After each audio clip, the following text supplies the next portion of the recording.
Hello everyone, my name is Bret, and sometimes I wear a beret. 2017 was a great year for Nerfing. I looked through my own records and found that I went to 15 organized Nerf games. I'm sure there are some of you who went to more than that, but the numbers can't lie.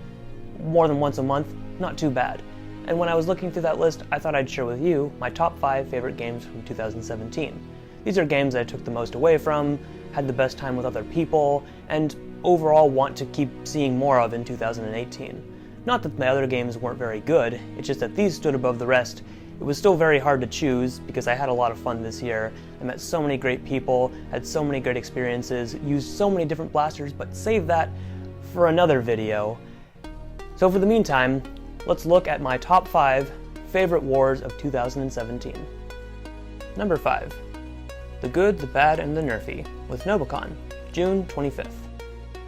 I've played at the Novik field a few times now. This was the only time I got to play in 2017, but it's always a treat to play somewhere different because when you're thrown into a completely new environment and you're not sure what everyone's using, it's always an interesting experience and you never know what's going to happen. Maybe you'll be really, really good or you'll really, really suck, and you just kind of have to adapt.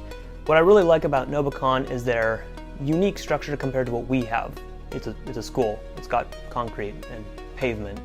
So there are much better hiding spots, solid walls to hide behind, some corridors to go down, and also Novik picked up some portable cover recently, which was actually really helpful for some of the open spots. Unfortunately, I wasn't able to stay the entire game, but from what I did get to play, I had a lot of fun. Great to see some familiar faces, great to see some new faces, and of course, hang out with the Novik guys. I hope they continue to get to use that school in the future. Number 4. Oregon Airsoft Arena 2. Winter has come. December 10th. This was actually the most recent game I went to. I organized it and it was in Oregon. Finally something that's easy to drive to. The first time we went to the Oregon Airsoft Arena was in May of 2017. So coming back at the end of the year, we knew a little bit more of what to expect and how to maximize our time there. They do change up the fields, which is good, so those who were at the previous game didn't exactly know what would happen here. There was a literal car that wasn't there last time, so that was different. If you've never gotten to play at an indoor event, especially something that has as many obstacles as an airsoft arena might, you're missing out. I'm not going to say that you need to right now, but it's a lot of fun and very different than maybe your traditional outdoor game. I love that these arenas are fluid. Whether you keep moving or stay still, you're probably not going to be safe. So for me, I like to keep moving. The one thing that would make this arena even better is if we had it for a longer amount of time, because we can only reserve it in 2-hour blocks. If I had more time with it, we could actually socialize with each other instead of just focusing on, okay, pick up ammo and play.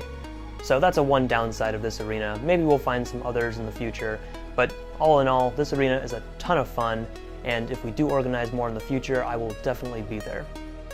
Number 3. Pan War 2 and Into the Fire, August 13th. Of course I would have something from Fort Borst since we did have 7 games there. It's kind of our go-to spot now. But why this one in particular?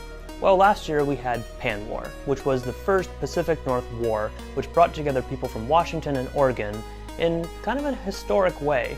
I say that like it's some big climactic event. We had a lot of people we knew were playing in Washington and some that were playing in Oregon, and we finally said, hey, we need to have a war together. We need to meet up and see what's what, because you guys seem like you're doing a lot of cool stuff. We are doing some cool stuff.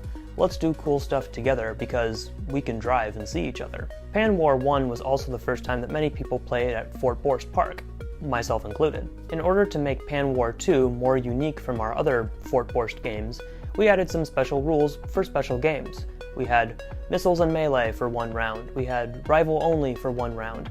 We tried a few experimental games. If you were there, you know that not everything went off perfectly. There were a few hiccups. One of them we learned especially was it's hard to get people to show up in general, and it's very hard to limit then what people want to use. Now most of our games have turnouts of about 20 to 30 people, which I think works very, very well for Fort Borst.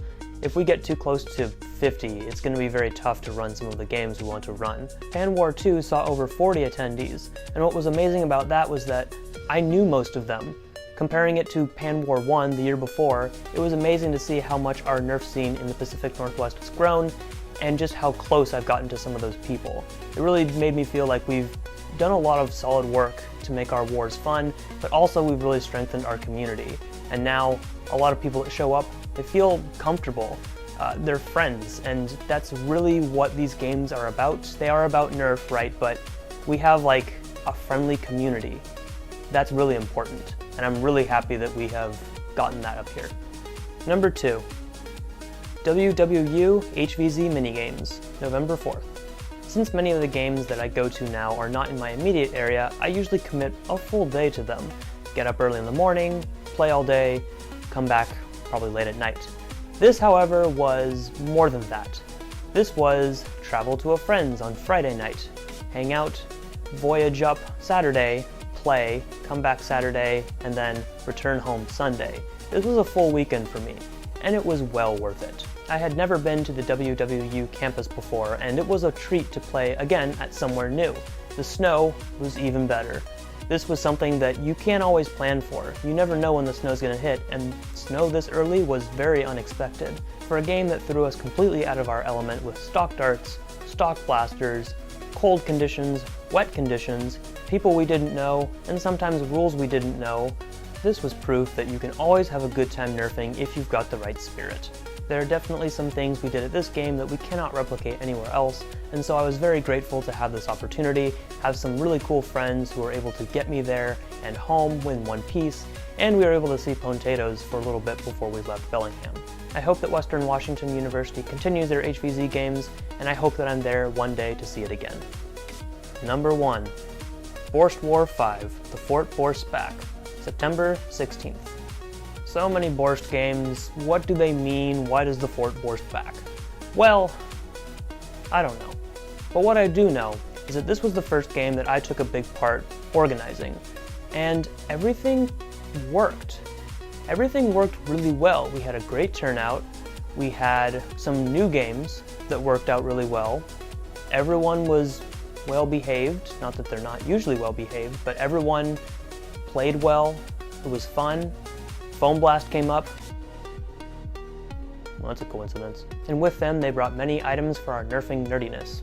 And at the end, a couple of us stayed around and we got to play Recoil, which I had never played before. I got 5th? Yeah, I did okay. I wasn't the worst, and I was certainly not the best. And one of the traditions we've started instigating at our games is we'll go to Denny's afterwards. So it becomes really a full day. Again, leave early in the morning, play all day, now eat dinner, and then I usually come home after midnight, whatever, it's Saturday. When I look back at this game, I say it's my favorite because it exemplifies all the good qualities I hope our games can be. The people who come together aren't just people, they're friends. And if there are new people, we make them feel welcome. Sometimes we try out new games, and if they don't work, we're not upset about it. We address where the flaws were, and we adapt. We treat others with respect and acknowledge that no matter what happens, this is all a game, it's all for fun, and what really matters at the end of it all is the people that we're doing it with. And as our games continue to grow, I hope people can see this as the Pacific Northwest Nerf scene. So I want to hear from you. What was your favorite Nerf game of 2017? Was it big? Was it small? Indoors, outdoors? Did you go to End War? I didn't. Let me know in the comments below. Thank you very much for watching, and I will see you in the future.